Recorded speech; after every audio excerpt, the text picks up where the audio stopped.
À l'heure de la mondialisation, les relations mises en place par le phénomène des nouvelles technologies bousculent nos repères. Nous entrons dans une nouvelle ère où tout est à penser dans la transition. Dans certaines circonstances de la vie sociale, les acteurs sont invités à s'engager dans des processus d'innovation. Dans une telle situation, lors de la création d'un doctorat en ligne en sciences de l'éducation, j'ai eu l'idée de suivre ce processus innovant.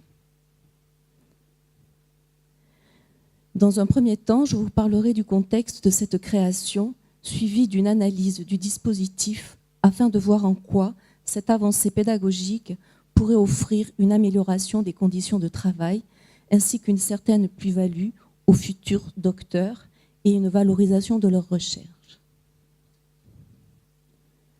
Afin de vous décrire le contexte de cette création, je développerai la question de départ, l'implication du chercheur et la description du dispositif.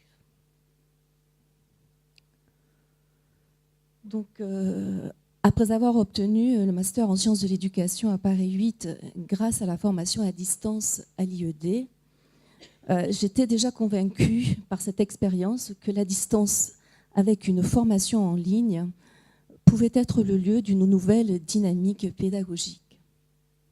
Souhaitant poursuivre mes études à distance, je suivais donc mon directeur de recherche, Rémi S., dans une autre faculté d'éducation dans laquelle il avait trouvé accueil afin de mettre en place son projet de doctorat en ligne, puisqu'effectivement, il n'y en avait pas encore.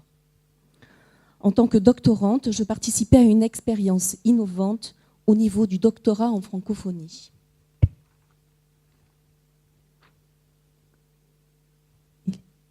Elle est passée là. Excusez-moi, voilà. Sans question initiale, je commençais à observer le dispositif par l'écriture d'un journal de recherche en réalisant des entretiens avec les acteurs de cette innovation et avec les étudiants au fur et à mesure des étapes d'institutionnalisation du projet. Donc l'implication du chercheur, c'est-à-dire tout à fait la mienne. Donc j'étais un observateur participant puisque j'observais un dispositif auquel j'appartenais dans une recherche-action. En tant qu'ethnographe, je n'étais pas là pour faire évoluer le dispositif, mais juste l'observer. Mais le seul fait de poser des questions, de relever des dysfonctionnements, parce que quand même j'étais étudiante dans ce dispositif qui avait quand même, vous savez bien que quand on démarre quelque chose, parfois il est perfectible. Donc en posant mes questions, donc forcément j'ai fait bouger les choses et j'ai fait avancer le dispositif. Donc maintenant la description du dispositif. Donc, j'ai cherché dans un premier temps à comprendre l'organisation qui était en train de se mettre en place, en regardant comment se combinent les intérêts particuliers de chacun, comment l'implication individuelle réussit à se tisser dans le groupe et comment la dynamique s'installe auprès des étudiants, des enseignants, dans l'institution, et tout ça sur une plateforme d'enseignement à distance. Donc l'institution, eh bien, je me suis posé des questions. Comment est-ce qu'elle mettait en place ce dispositif? Comment harmonise-t-elle ce doctorat? Pour ce qui est des enseignants, eh bien, il était prévu qu'une équipe d'enseignants à travers le monde suive les doctorants à distance en ligne. Le groupe des doctorants avait une particularité, c'est qu'il y avait une partie d'étudiants en présentiel qui étaient assez individualistes et qui assistaient au séminaire. Et puis, il y avait une partie des doctorants qui étaient à distance, qui parfois pouvaient venir au séminaire et parfois pas. Et certains n'ont jamais pu venir au séminaire. Donc, il a fallu trouver une harmonisation entre ces deux groupes. Donc, il était prévu qu'il y ait des échanges sur la plateforme. Les étudiants du présentiel, ou qui pouvaient se déplacer, réaliseraient des comptes rendus, des séminaires, afin qu'ils soient discutés sur la plateforme. Sur cette plateforme aussi, on pouvait y partager les objets de recherche de chacun en ouvrant des forums. Donc on pouvait aussi déposer une partie de son journal d'écriture, de recherche, son questionnement par rapport à son objet de recherche, participer, au cas où on aurait participé à des colloques, et bien en faire des comptes rendus. Donc vous voyez un espace un peu collaboratif qui se construisait au cours du temps. On pouvait aussi partager ses lectures, avec toujours bien sûr en mettant un code universitaire, disant telle citation dans tel livre, telle page, et ainsi de suite. Donc voilà, au niveau des doctorants et l'organisation. Donc maintenant, parlons de la plateforme d'enseignement à distance. Donc sur cette plateforme, enseignants et doctorants étaient tous réunis, aussi bien ceux du présentiel que ceux du à distance. C'est un espace communautaire de mutualisation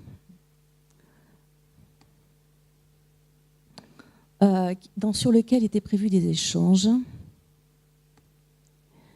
C'était un espace de ressources, puisque chacun pouvait déposer ce qu'il trouvait d'intéressant et dans une mise en commun sur le réseau. C'était un espace de partage de réflexion, d'expérience et de questionnement.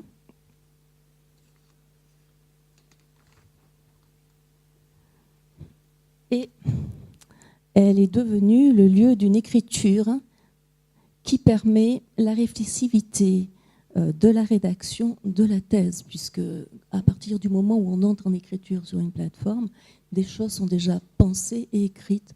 Donc c'est un matériau pour pouvoir représenter des briques de la future thèse ou de future communication.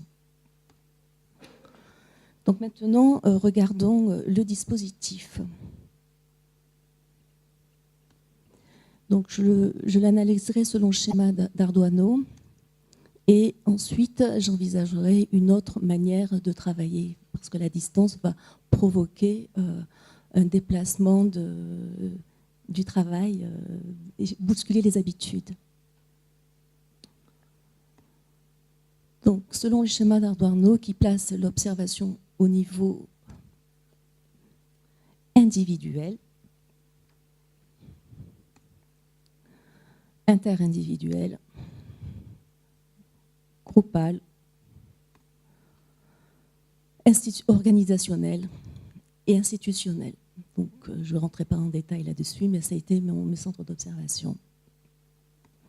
Donc maintenant, regardons en quoi la distance va demander une autre manière de travailler. Donc, l'implication de l'enseignant, l'implication du doctorant va donc changer, évoluer. Vous avez bien compris. Donc la plateforme va être un vecteur d'auto-formation. L'étudiant va se prendre en charge. Les étudiants lisent beaucoup parce qu'ils se stimulent les uns les autres. Sur la plateforme, ils vont s'échanger en disant « Est-ce que tu connais ça ? Voilà ce que j'ai lu ?» Donc avec une espèce d'émulation qu'il n'y a pas en présentiel. L'étudiant, à partir du moment où il peut toucher le professeur, est dans une espèce de communion de la présence et qui fait qu'on se croit dispensé de lecture. Alors qu'en ligne, les gens sont en rapport logique de frustration. Ils ne connaissent pas le professeur, ils ont donc une espèce de travail de sublimation qui fait qu'ils ont envie d'aller voir dans les textes. Il y a la question aussi de la désinstitutionnalisation du temps par l'effacement des frontières spatio-temporelles, car les doctorants ou les enseignants peuvent se connecter et échanger sur la plateforme, quelle que soit l'heure et le lieu, leur envie et leur disponibilité. Donc une grande ouverture de travail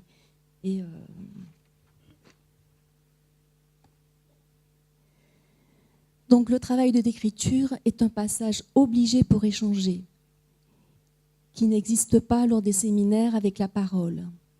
Les écrits restent et seront des briques qui pourront être assemblées lors de la rédaction de publications ou de la thèse, par exemple. Elle permet de vivre l'expérience du travail collaboratif. Une dynamique d'échange et de partage peut ainsi s'installer dans la communauté de référence.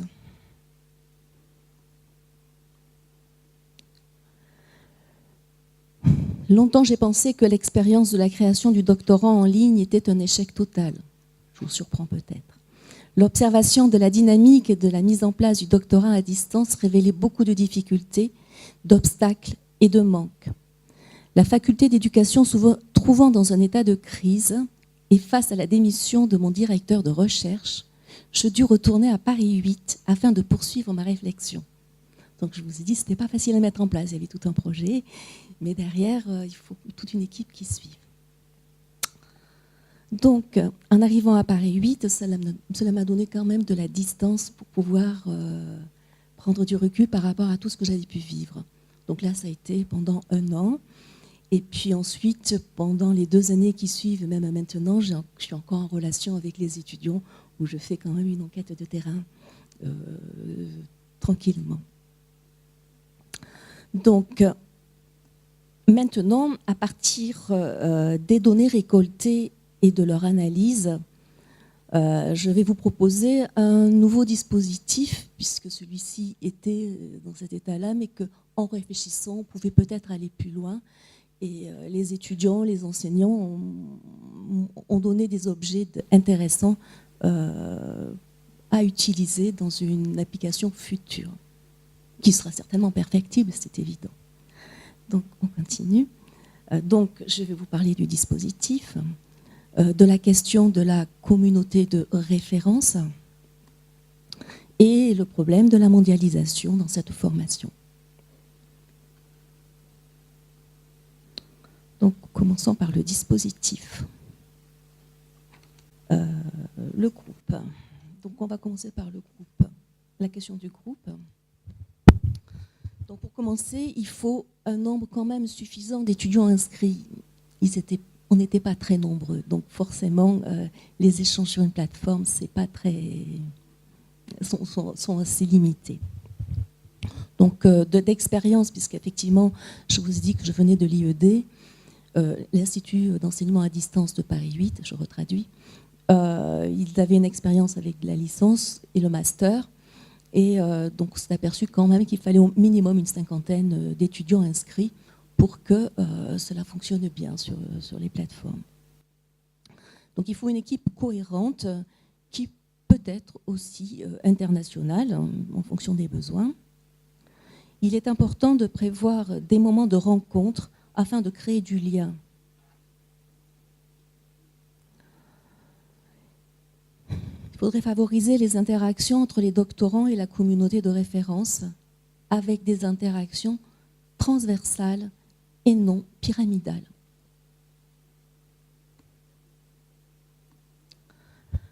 La question de l'organisation, donc vous voyez bien qu'avec l'histoire du temps, on va modifier la manière de travailler. Donc les étudiants vont être dans une certaine autogestion pédagogique. Il va y avoir une souplesse de l'emploi du temps dans la mise en œuvre. Il faudra prévoir aussi une plateforme animée. Toute l'animation est à concevoir. Donc j'ai des hypothèses, mais là-dessus, je n'ai pas le temps de les développer. Rester en contact malgré l'éloignement ou l'isolement. Et un site qui rassemblerait toute la communauté de référence. La question du tiers pédagogique, faire exister un tiers qui favoriserait la réflexivité, c'est possible grâce au moment de la plateforme, grâce à l'entrée de l'écriture. L'écriture est un tiers, et quand on écrit sur une plateforme, on est déjà dans l'écriture. Et puis, bien sûr, la présence de l'autre, et là, le doctorant, les enseignants, les chercheurs, les auteurs, les tuteurs, tous les gens qui interviendraient sur les forums pourraient provoquer ces moments. Communauté des références, l'appartenance. Donc, pour favoriser l'appartenance à une communauté, il est important d'organiser des rencontres en licence, en licence ou en master, ce moment de regroupement fonctionnait. Et même s'il n'y avait qu'un étudiant sur 2 qui venait, le fait qu'il y ait 50 personnes qui soient regroupées ce jour-là et que les participants en parlent, eh bien, c'était très important. La question de la mondialisation. Donc, à mon retour de Paris 8, j'observais que l'institution, depuis un certain temps, devait faire face à un taux d'absentéisme important et devait faire face aussi à un sentiment d'isolement des doctorants. Donc, face à un besoin d'harmonisation du groupe des doctorants, eh bien, je proposerais qu'il y ait une création de plateforme du doctorat qui devrait répondre aux besoins d'harmonisation et rompre avec le sentiment d'isolement du doctorant. La création d'un site qui rassemblerait tous les acteurs et qui pourrait peut-être aussi favoriser le sentiment d'appartenance à la communauté de recherche. Son fonctionnement. Il rassemblerait tous les acteurs.